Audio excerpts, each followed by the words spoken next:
Happy Thursday, everybody. Welcome to another episode of China Update, where I provide you with the most up-to-date political, economic, and geostrategic analysis on the world's #2 economy. My name is Tony. Let's jump in. And we begin with US-China relations.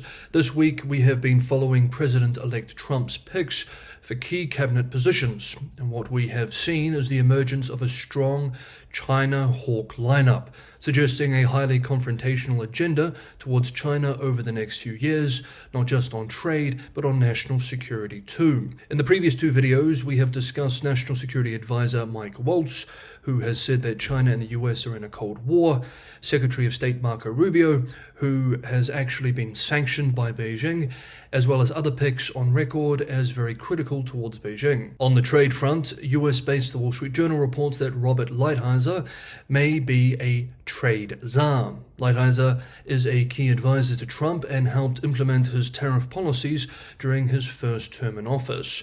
The outlet writes that Trump wants him to be a trade czar, which would likely give Lighthizer oversight of trade policy across the administration, including at the Commerce Department and the Office of the U.S. Trade Representative. The position wouldn't require Senate confirmation, allowing him to immediately have the power to start implementing Trump's trade proposals shortly after the president-elect is inaugurated in January.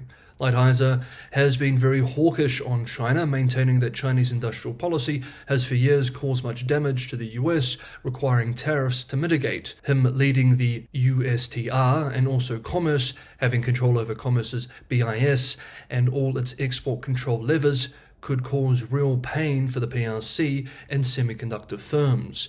A report published yesterday by US-based Politico writes that Lighthizer and his allies, quote, have been circulating memos among themselves as they prepare to convince lawmakers and the public that their plans for dramatically higher tariffs will energize the economy instead of tanking it, end quote. Lighthizer speaks to Trump regularly on trade and has been working for months to hone not only his campaign rhetoric on tariffs, but policy planning behind the scenes. Interestingly, while several high-profile American economists have penned pieces in recent months arguing that a tariff agenda against China hurts the US more than China, Chinese economists disagree. Indeed, Yang Zhou, an economist at Shanghai's Fudan University, concluded in a recent study that Trump's tariffs on Chinese goods during his first term inflicted more than 3 times as much damage to the Chinese economy as they did to the US economy. Now, Trump has called for an across-the-board tariff of up to 20% on all US imports. He has also proposed a tariff of 60% on goods from China, which UBS economists calculated recently could reduce Chinese GDP growth by half. That's growth by half, not total GDP by half. If Lighthizer gets the role, Beijing should expect immediate pain. During Trump's first term, he spent years negotiating a trade deal with Beijing, a deal which Beijing ultimately failed to honor. Lighthizer will not give China a second chance on this front. Interestingly, President-elect Trump also nominated Tulsi Gabbard as Director of National Intelligence, who may act as a mitigating voice when it comes to China policy. In the past, Gabbard has expressed opposition to a trade war with China and called for a collaborative relationship with the PRC. This, however, was expressed in a Council on Foreign Relations piece in 2020, and her views may have hardened since then. Next up, we move to the economy, but just quickly, if you're getting some value from today's episode of China Update, don't forget to hit the like button, liking, sharing if you know someone who could get some value from this sort of content, and subscribing are all tremendous helps for the channel. A big help for me. It's the only way in which this channel can grow, and for anyone who wants to help keep the channel financially sustainable, I rely primarily on your support to keep going. Patreon and Buy Me a Coffee links are also in the description below. Thank you so much, everybody, for the ongoing support. Next up, a quick economy-related update. As Chinese media seeks to bring back confidence in the economy, yesterday, Chinese financial media outlet Zhuhai published a piece arguing that China's local government debt situation, a state of affairs I have called a crisis in previous videos, is not as bad as many say. The Chinese financial media outlet argues in the piece that, quote, China's local government debts are mainly the result of capital expenditure, which supported the construction of a large number number of transportation, water conservatory, and energy projects. These assets generate sustainable income, and they not only provide strong support for high-quality economic development, but are also important sources of debt repayment funds." End quote. Now, for the longest time, this has been the most common explanation as to why rising debt at the local government level was not a problem. Several commentators have pushed back against this claim, however. As usual, I believe Peking University Professor of Finance Michael Pettis has most succinctly articulated this pushback. He expressed on this point today, quote, "According to this view, because the debt was used to fund capital investment, and because the economic benefits of capital investment were greater than the cost of the resources it employed, the economy was better off. Borrowing, in other words, made provinces richer. But of course, if that were true, we should see the benefits in the form of GDP rising at the same or an even greater pace than debt. When most debt is used to fund investment, in other words, and that investment is broadly productive, the debt to GDP ratio should be stable. But that isn't what happened. The debt ratios were broadly stable until 2007 through 2008 and then surged to become among the fastest rising in history. If capital expenditure by local governments had been productive for 2 to 3 decades, but has become broadly unproductive in the past 15 years, it suggests either that local government suddenly became incredibly incompetent, or that productive investment opportunities had declined much faster than the willingness or ability of local governments to cut back on investment designated to maintain quote-unquote growth.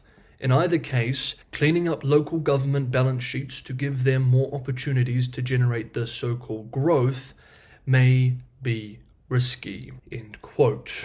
Next up, and finally for today, yesterday we covered the tragic news of a 62-year-old man mowing down almost 100 people at a sporting center in the southern Chinese city of Zhuhai, resulting in 35 deaths.